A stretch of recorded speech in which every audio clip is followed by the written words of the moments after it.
ESOL, and we'll make sure you get everything out to you at the end.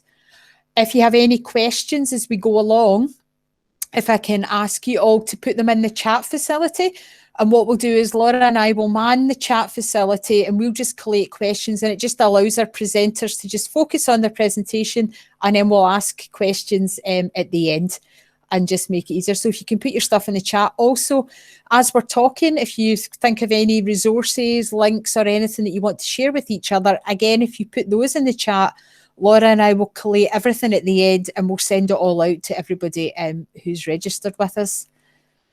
Okay, so and also we're all living in the world of IT, so not to jinx anything, fingers crossed everything runs to plan this afternoon.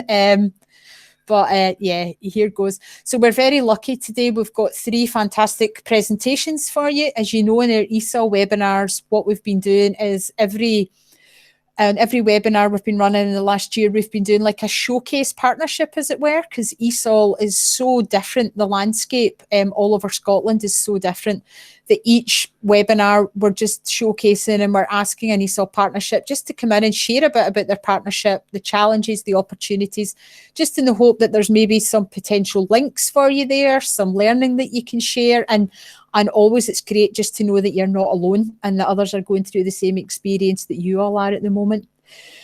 So Kirsty from Dundee will be taking us forward in that in a moment. We've then got Hannah from Edinburgh City, who's going to be sharing their English Snacks ESOL literacy programme with us. I won't tell you any more. Hannah will be doing that. We've then got Pam, Shakira and Helen from City of Glasgow College and SDS, who will be sharing with us their vocational ESOL programme, which is something that I know a lot of you have asked for information on. So they'll be doing that, given the current landscape that we're all in at the moment, with a focus on the care sector and the opportunities that they're offering for ESOL learners and have been offering. So I promise that's pretty much it from me. I'm now going to switch my camera off and hand over to Kirsty. And as I say, if you've not, those of you that have just joined us, if you've not already had a chance to do so, if you can put your name and where you're from in the chat, it just allows us to see who's there, and any questions as we go along, if you can put them in the chat, that would be great. Thank you. Kirsty, I'll hand over to you, if that's okay. Okay, hi everyone. I hope you can hear me. And yep, can you hear me perfectly? Thank you.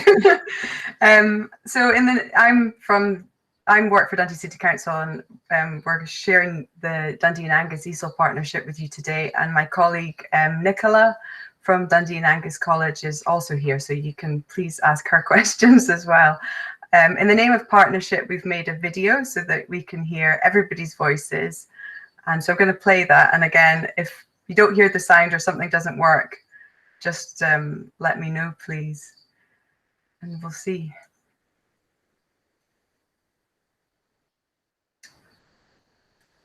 All right. Here we go. Okay. Hopefully this will work.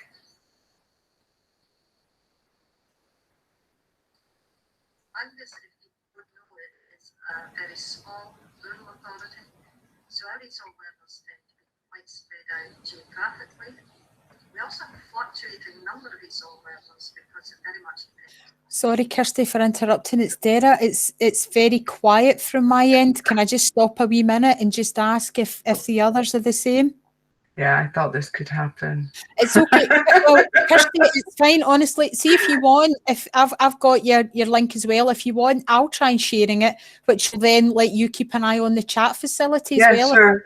Right, so what I'll do is I'll put it up and I'll share it, and I'm going to, obviously, I will then lose sight of the chat facility. So if you can just shout out when I start, Kirsty, if you can hear it okay, that would be great. Okay. The joys, hey, everyone?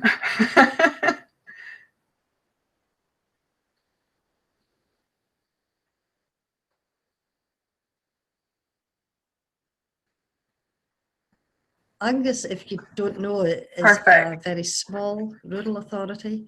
So our ESOL learners tend to be quite spread out geographically.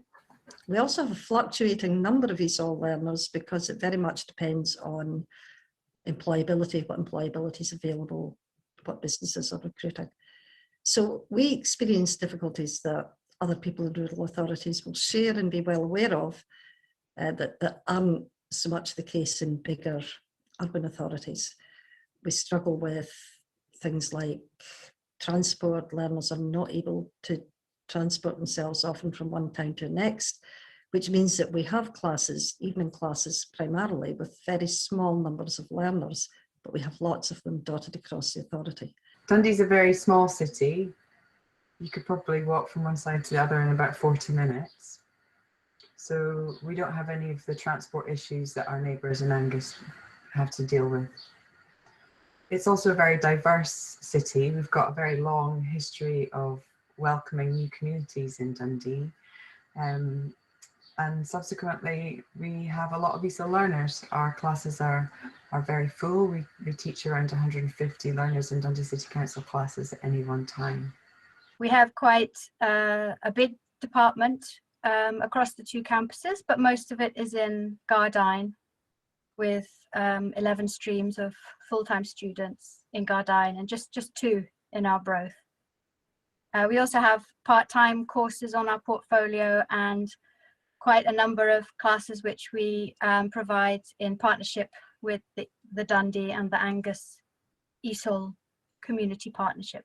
Women's Centre has existed since 1969 and has worked with women in Dundee from lots of different countries, a lot of different backgrounds, educational, cultural backgrounds, and women who have lived in Dundee for a long time or just for a few months.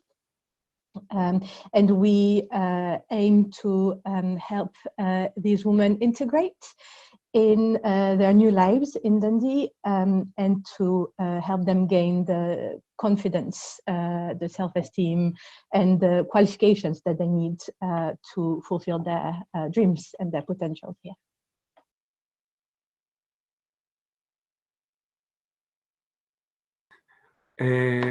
This partnership has been in place for a number of years, and I think we work very well together.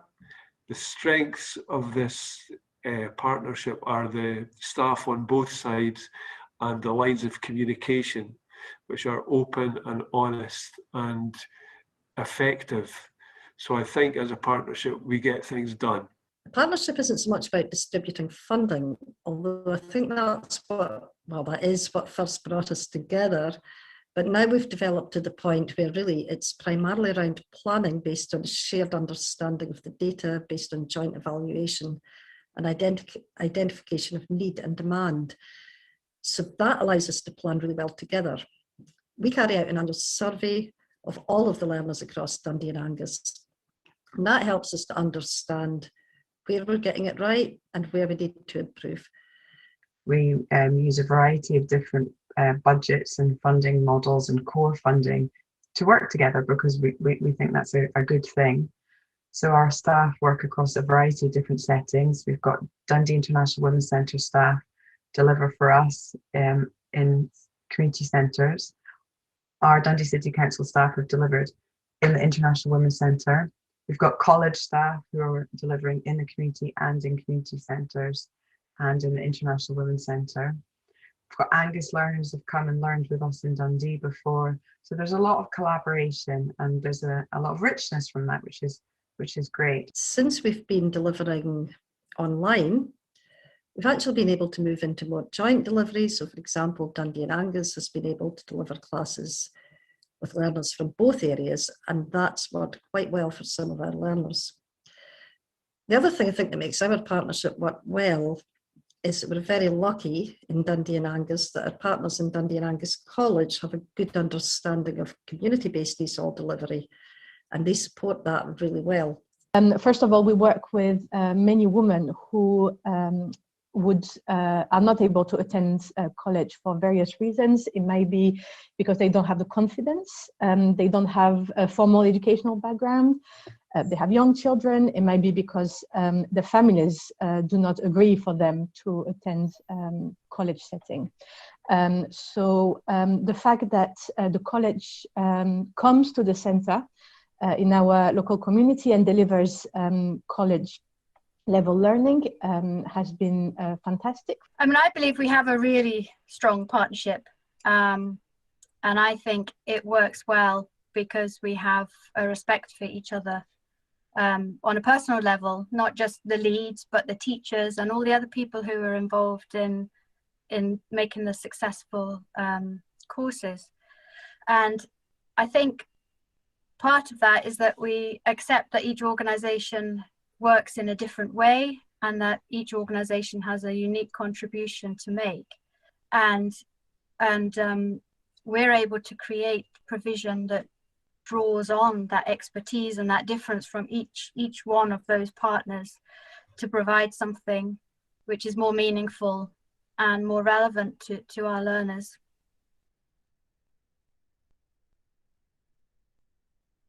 Sometimes we don't know exactly what's going on at any given time within each partnership.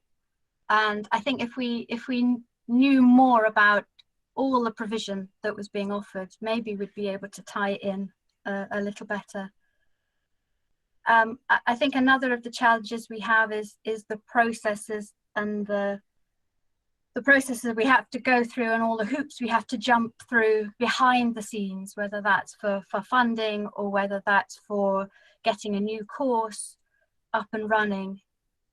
In terms of challenge, I think the biggest difficulty that we face is less about the operation of the partnership and more about the demands that have been made on us since the Scottish Government funding moved from being distributed through the Community Planning Partnership and went to the SFC. That's caused some issues for all of us. For the CLD partners, the requirement for funding for credit-bearing activity has been quite difficult to meet.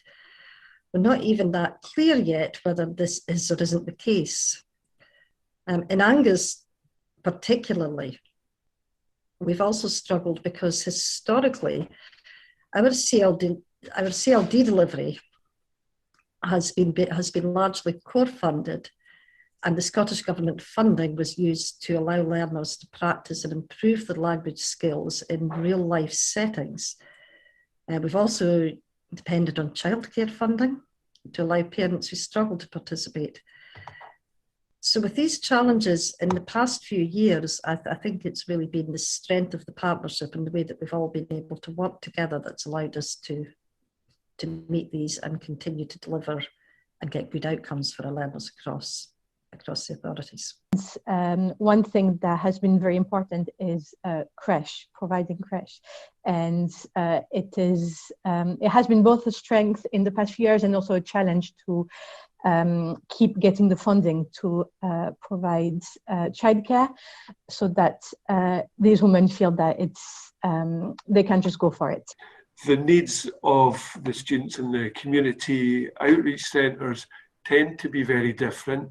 I know you work with a lot of refugees or asylum seekers or students who face much more tangible barriers, perhaps. The college traditionally has worked with migrant workers, many of them in employment, settled in Scotland with their families. So the needs are different. The language needs are the same and the teaching needs are the same, but the challenge is making sure that we can help them to overcome these barriers and put in place the best education they can get to help them move, progress, integrate, and be part of our community and our society.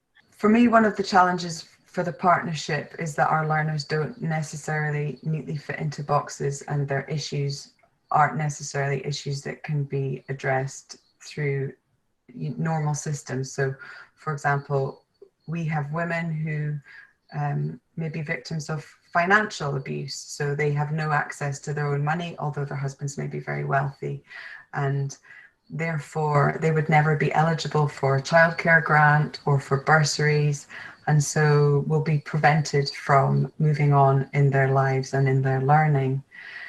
Previously, before there was such a pressure for college activity, partnership activity to be credit bearing, we were able to use partnership funds to support women according to the needs that we understood and knew, although those needs don't necessarily fit well onto a form. And for me, that's a worry, because we know that learning English and education is a really important tool for empowering individuals and communities.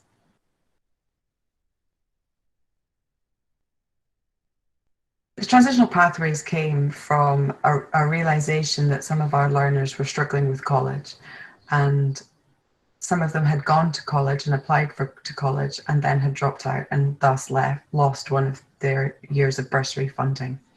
So we decided to have a more supported induction, and it's been a great success. We work with women at the IWC who dream of going to college, but they require a lot of support. They are worried about what life is like at the college. They are not sure how to apply, how to fill in forms. They don't know how to get to college. And so transitional pathways has been a great way for them to find out about all these issues and to gain the confidence to move on to formal education. They'll come into college 2 days a week. They know they have to be on time. They know attendance is important. They have an official register. They get a Dundee and Angus College email. They are introduced to the Dundee and Angus College systems that they have to use while they're a student at the college. They see textbooks. They see the classroom. They see the environment in which they will be working on a full-time course, so they can see if it suits them or not. So one of the key successes is we have a member of staff from the community who comes and teaches on it.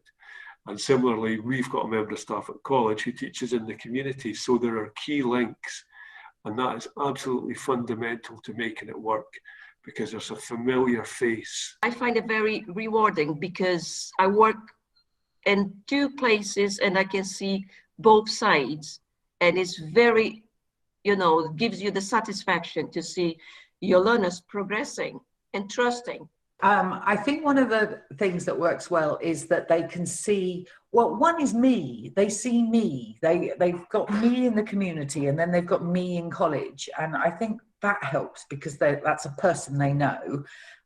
If they don't go into college, I've warned them beforehand and said, we're going to be doing these things. I know where they've come from. I know what they're used to, so that when they come to college, I think, yeah, that's different. You're not used to this. I need to explain. We do invite students from Angus as well, because obviously we're Dundee and Angus. Obviously that's more challenging transport-wise. And we have the Dundee International Women's Centre are also a partner. So the students come from all different places. And really, it's a chance for them to see, is college for them? In some cases, it's not. Some people decide they're happier to remain in the community groups, but a lot of them have come to college and have thrived and flourished. Working out the logistics of going from home to the creche to the college in time to start the class. So it gives opportunity for the students to try all these things out and see whether college is right for them. And sometimes after the course, some students decide that it isn't the right thing, and that's absolutely fine, because that's one of the aims of the course in the first place, to give those informed, to give information so that they can make decisions. Yeah, we've learned as we've gone along, and we're still learning, and we'll still make changes to it. But I think that's the course which shows the collaboration between all of our 4 partners. Mm-hmm. It's absolutely great because we have the support from everywhere. We learn with each other and we support each other, and it's all the same goal, which is to focus on the learners. So I absolutely love it, working, with a variety of teachers from different, backgrounds, and yeah, it's very, very positive.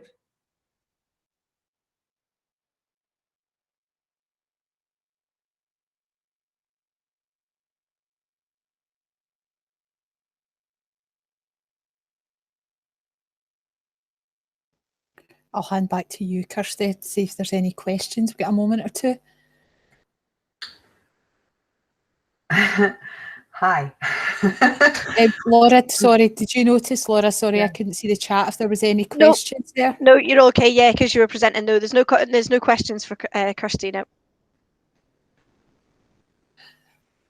Okay, Kirsty, it looks like you're obviously getting off lightly there, but you know, we'll be sending this out. So if any of you watch it, you know, and maybe come up, because there was so much covered there, from pathways to partnerships, and that transition program is fantastic. So it might be that, you know, you'll all have my contact details when we send this out. So if once we have sent it out, you do have some questions, then please don't hesitate to get in touch.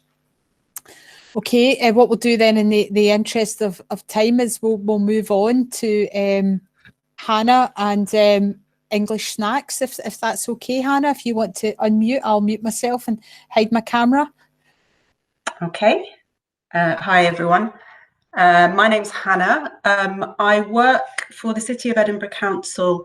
I teach ESOL and part of a team that coordinates ESOL classes for refugees who've been resettled in Edinburgh under the UK Vulnerable Persons Resettlement Programme.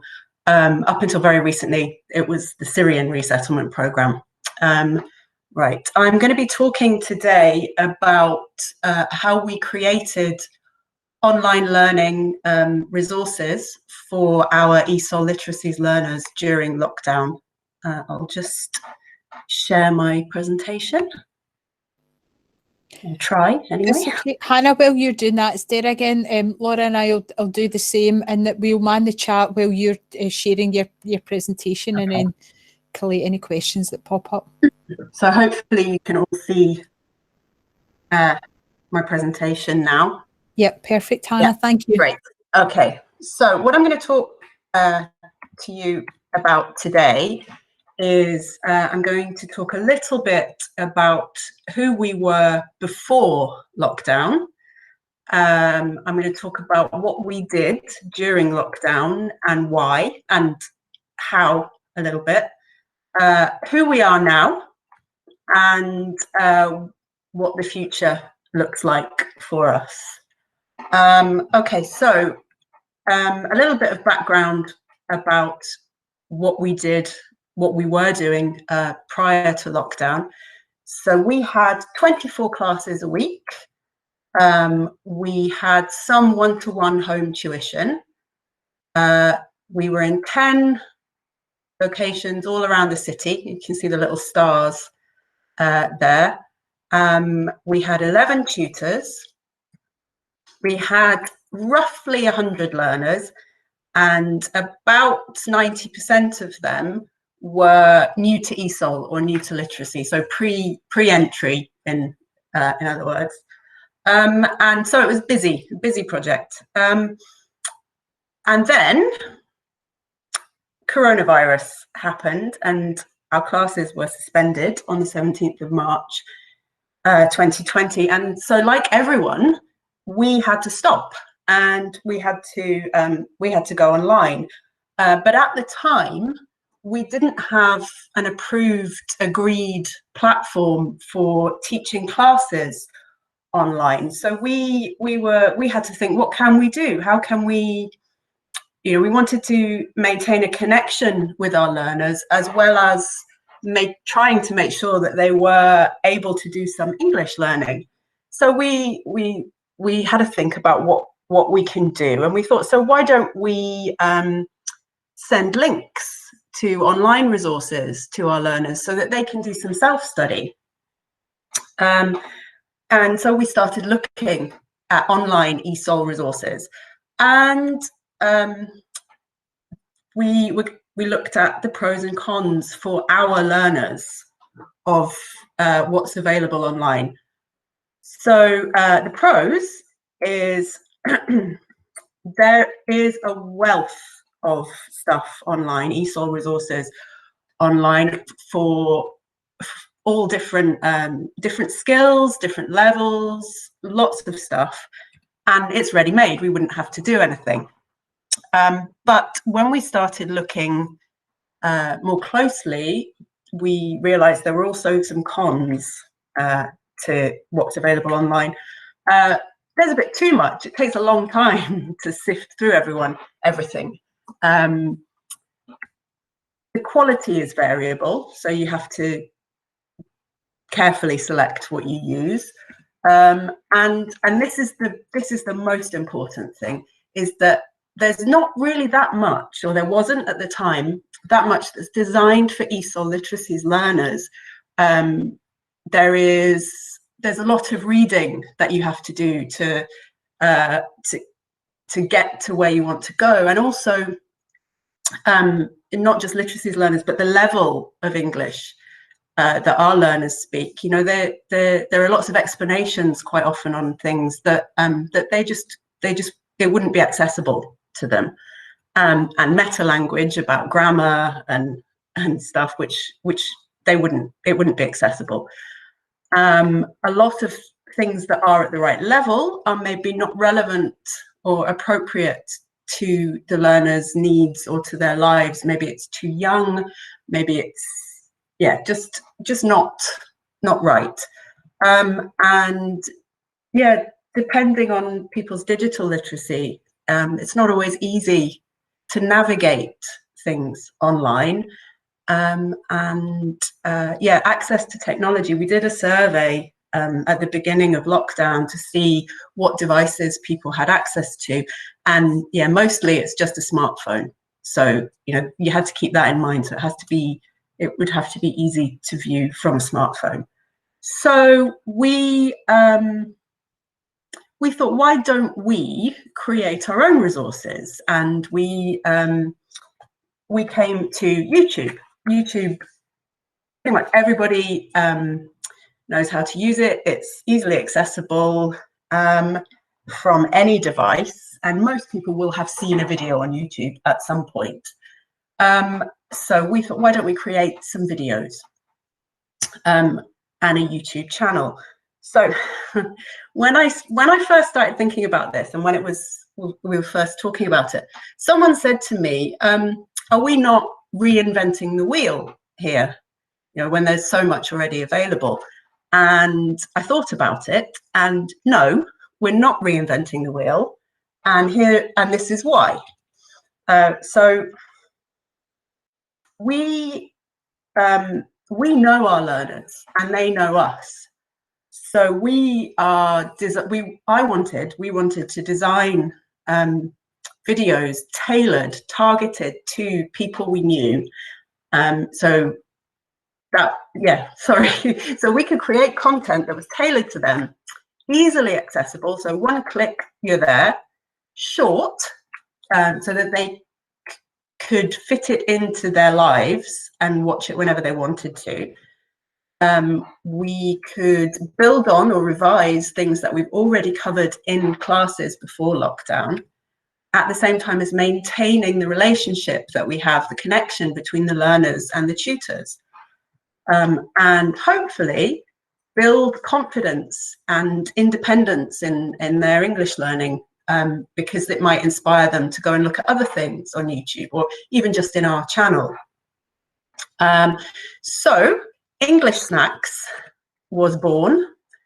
There's the URL. Now at this point, I was going to actually go to the website and show you, but I haven't found an easy way to sort of navigate between windows on Google Meet, but you can explore it in your own time. What I'll do is show you a really short excerpt of my prototype video, really short.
I think that, yes, that's it.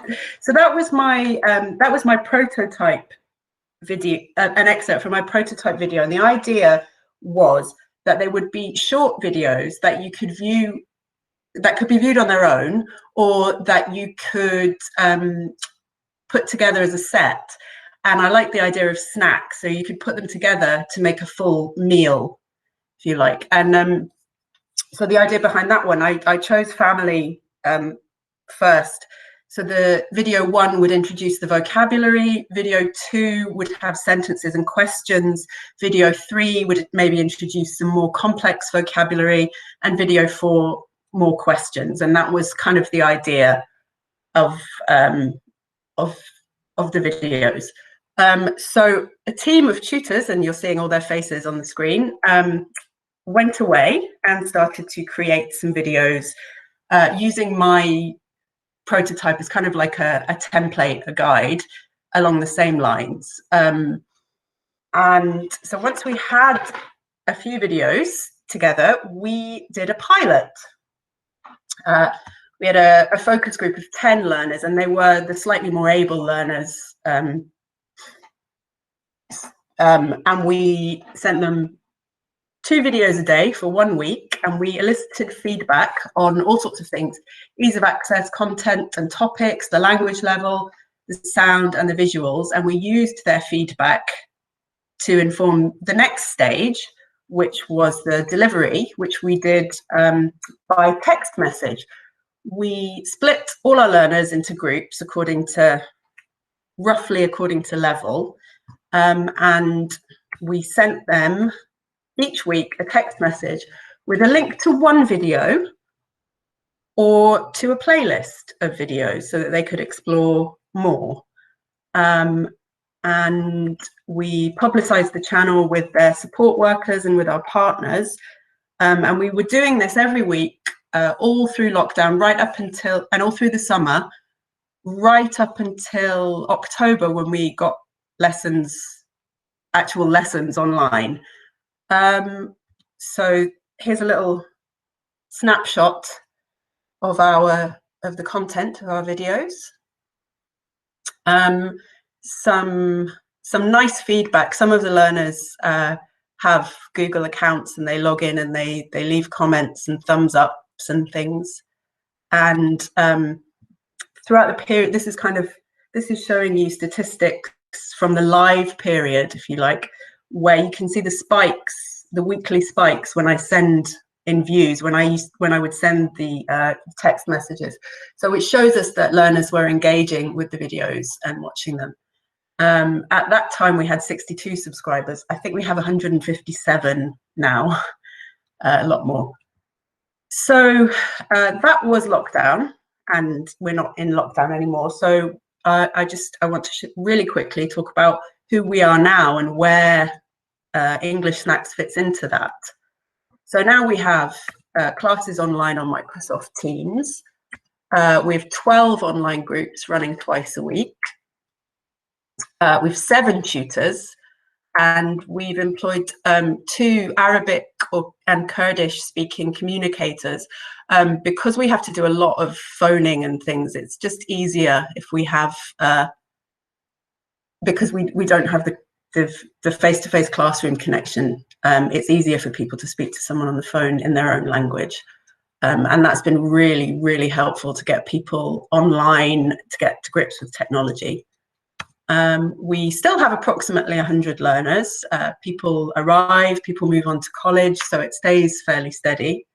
And the majority of them are at the new to ESOL or new to literacy level.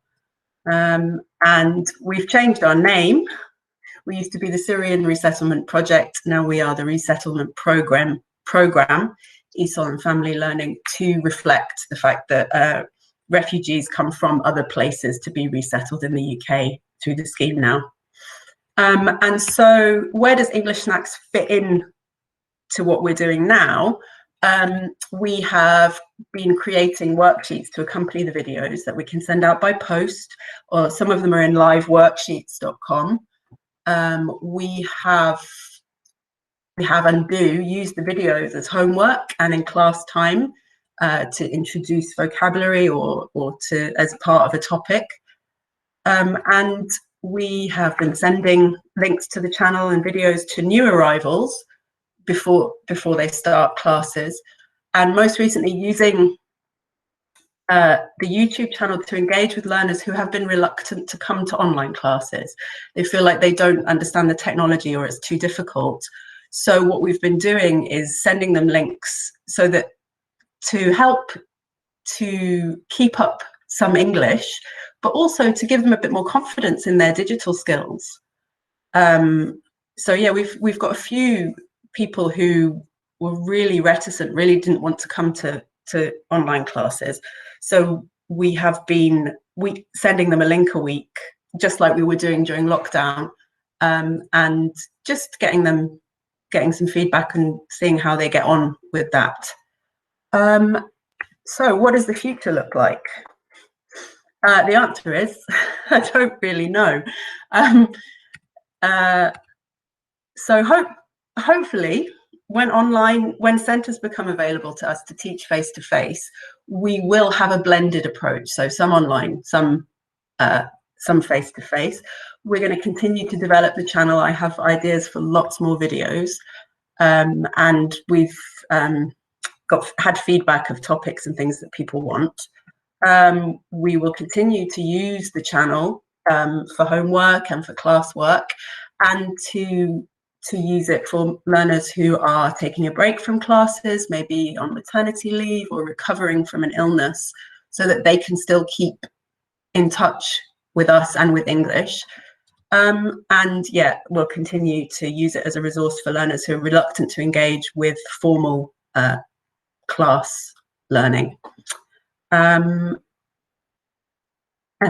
you. Thank you, Dara, for asking me to come and speak, and thank you everybody for listening. No, fantastic. Hannah, I know we're time, but I see we've got one question there for Kirsty. If we're able to just give a quick answer, that would be great. I'm sorry we rush people on in these videos. We're just trying to webinars capture so much and share so much. So Kirsty's asking, how do you teach writing a letter formation, etc. online? Online, okay, that's difficult. It is difficult. So what we've done actually is I am working on videos with that. I was really trying to avoid putting my face on any videos and just using my voice and animation, but that's maybe not possible. So I am working on some videos for letter formation, and but in the meantime, we have delivered whiteboards, mini whiteboards, to all of our learners and a pen. And in our online classes, we will do work with whiteboards.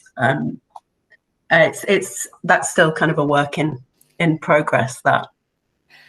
Thanks, Hannah. And I'm really sorry for being rude to people. Hannah will maybe be glad to hear I'm not going to ask any other questions just now. What we're going to do is we're going to share, obviously, the link to your English snacks, Hannah, as you said. We'll get it out, and I'm sure you've already shared your contact details, that those participants on the call will be in touch to find out more and then to get in touch. And if we've got time, if there are questions that pop up, we'll come back to it at the end if we have time. But I'm very aware that we've also got one more presentation.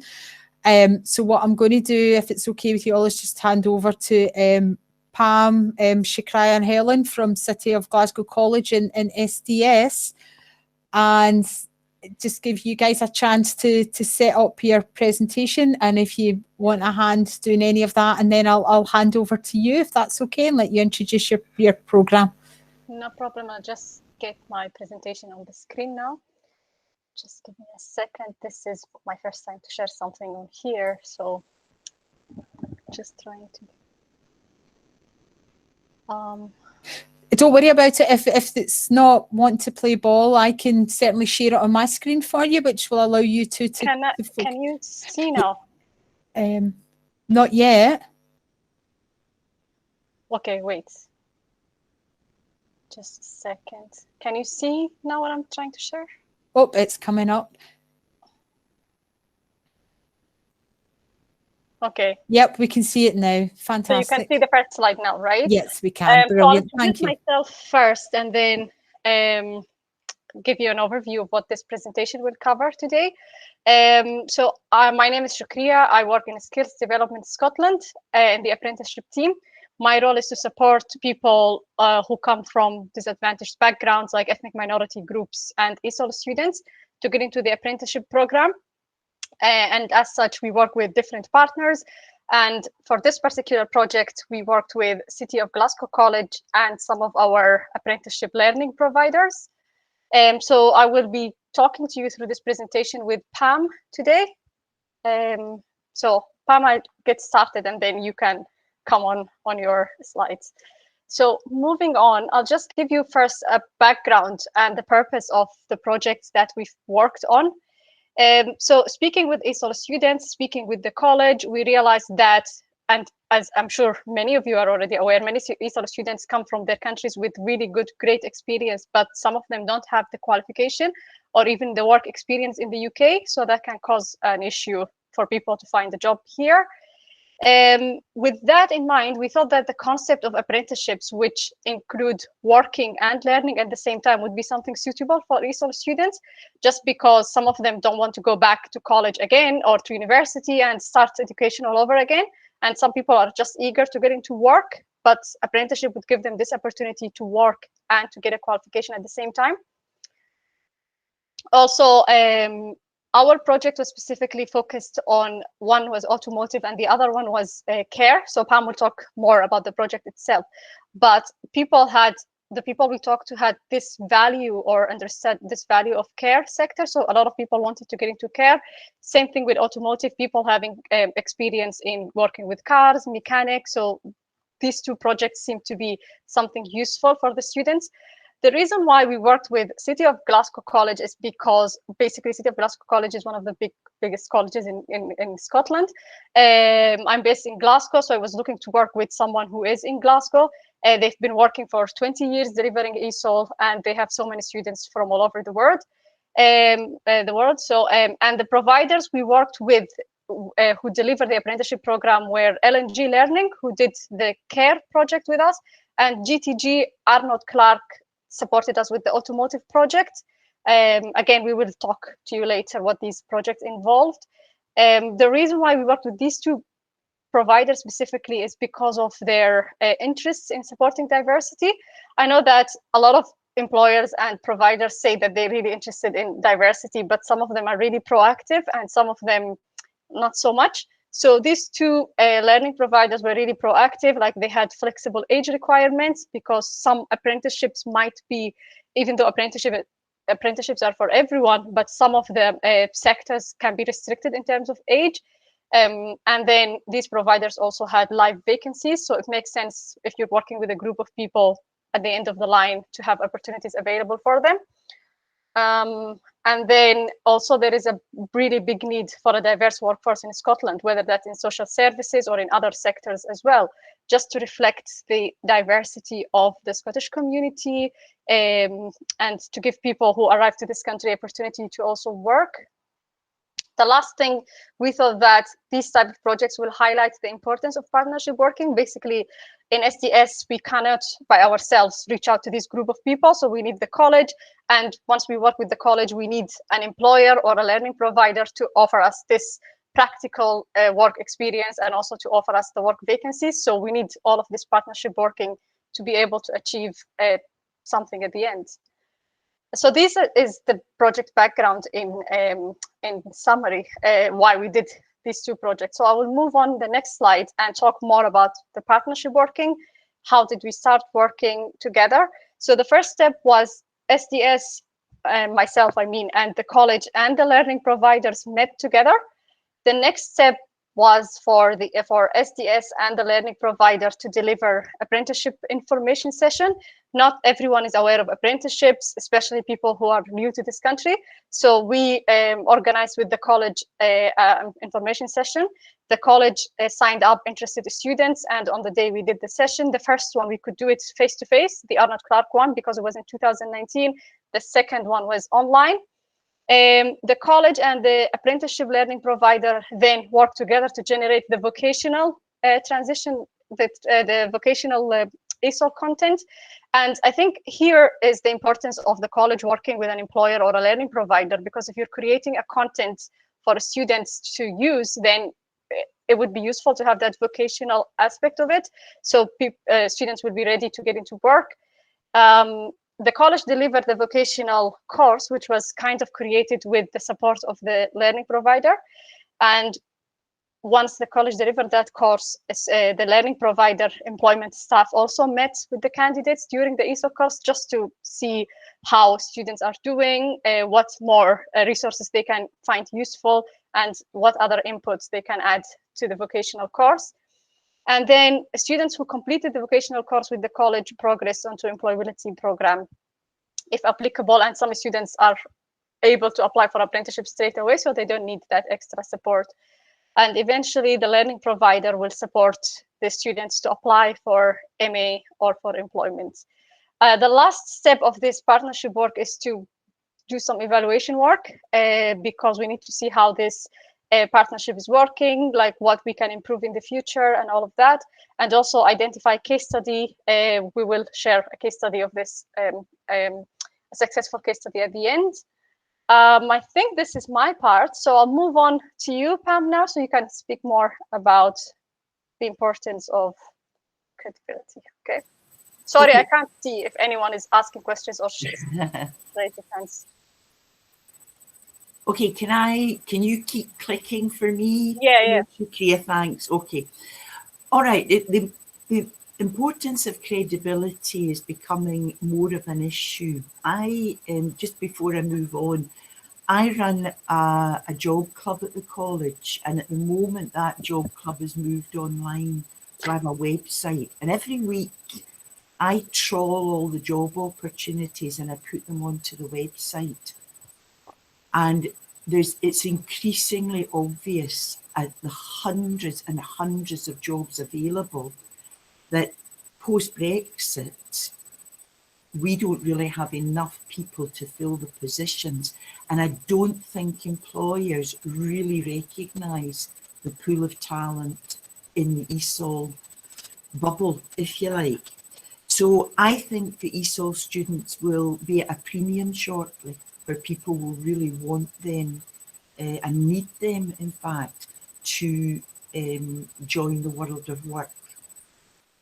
I could honestly see, and I don't quote me, but I could see asylum seekers being allowed to work. The situation is so bad with getting staff on board. However, let me go back to the slide. So employers we had to have credibility with employers. What employers didn't want was people coming into their work environment and having to use other staff to explain the basics. So it was very important that we had that credibility, that what we were delivering was people who could hit the ground running and weren't going to take up a lot of time. And as well as that, the staff involved had to understand what the students could and couldn't do. And we were very aware of building the students' confidence all the time to manage their work experience, because it's a huge step for them. We've since been able to find champions of these projects, and you'll hear from one of our champions later, to show what can be achieved. And this really bridges the gap between the college bubble that they're in, where they feel very safe, and the real world that's scary for them. So the first one that we did, and I've put the general list of the course content at the top. So obviously we covered vocabulary, technical language, a lot of role playing in the duties that they might be able to be involved in, a lot of guidance to give the confidence building. Now in the care part, pre-COVID, our intention was to certificate quite a lot of the course so that they had that portably to take with them. And in Arnold Clark, we focused a lot on literacy and numeracy because that was part of the training with Arnold Clark. The stage 2, going back one, it says stage 2, when they finished their course with us, then the care people go to L&G Learning, and L&G do employability training with them, and of course that's certificated, and a lot of interview skills, CVs, that kind of thing. With Arnold Clark, they had 2 days on-site training, and we managed to do this even through COVID. And there they do practical work, they take tyres on and off, they do things with cars. It's a very practical 2 days. And they also do the literacy and numeracy testing as well, just so we're pushing up that level. When they've done that with care, then they go to work experience. And this is the benefit of using an external provider, because they have the contacts that are willing to take people on work experience. And then they have a guaranteed interview. And in the current situation, most people will get a job if they want one. With Arnold Clark, the people went on to Prince's Trust, and they did employability with them, which was certificated. And then on to the next one, they began their modern apprenticeship. And we have a girl from Iran who is in her 2nd year with Arnold Clark as a modern apprentice auto technician. Should we do the video or? Yes, I think so. So we have a case study here for somebody who came a slightly different route, but she went into childcare, and her name is Payvand, and basically she came through a very quick system of college, learning provider, and into modern apprenticeship. So I'm going to let you hear Payvand's words, but just before we do, there's a beautiful phrase that Payvand uses, and she says, a job is a quick route into learning English, which I think is a fantastic phrase. So I'll let Payvand talk for me.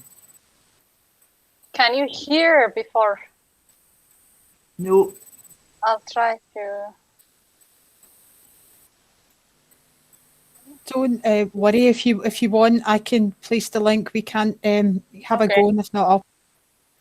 It's okay, then you can watch it later if you can't.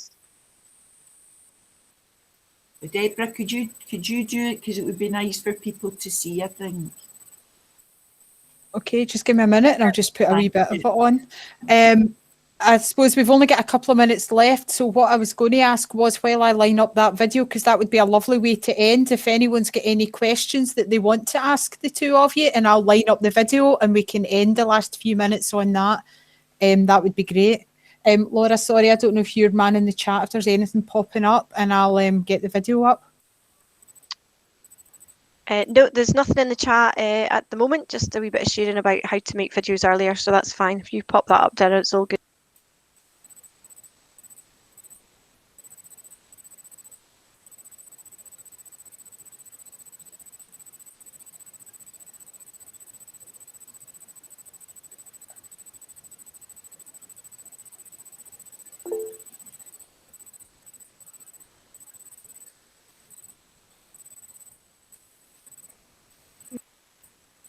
Hello everybody, my name is Payvan, and today I would like to share my experience and how I feel about my course in adult care and child care apprenticeship, and how City of Glasgow College helped me to find my dream job. So basically 3 years ago I joined City of Glasgow College as an ESOL student, and after 2 years of studying I applied for apprenticeship through job club, and my teacher Pam was helping me with all the paperwork, all stuff that I need, and with CV as well. And she connected me with LG Learning Center, which gonna provide me with my VQ certificate after finishing the course. At the time I was so scared and I didn't know how I'm going to do it, but with the all the support from my teacher and LG Learning Center, I managed to find a great balance between my work, study, and take care of my family at the same times, because I have two children and I have a lots of responsibility around home as well. So it was so important for me to get to work, because I had never chance in my life to improve myself, because I dropped off from school at really young age and started the family, and I never was able to find my to reach my goals basically, or to do something nice for myself, and now I'm so proud of myself, and it's helped my English as well.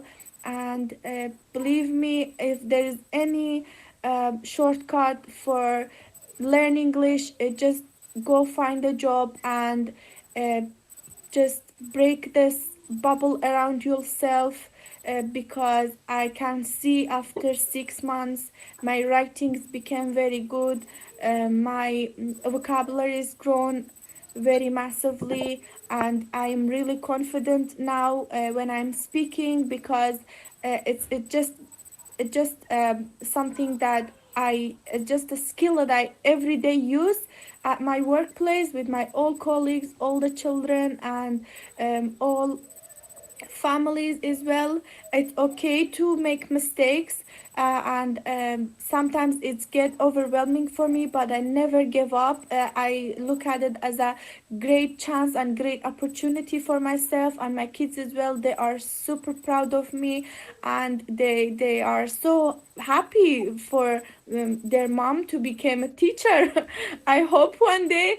And I strongly recommended to the ESOL students as well.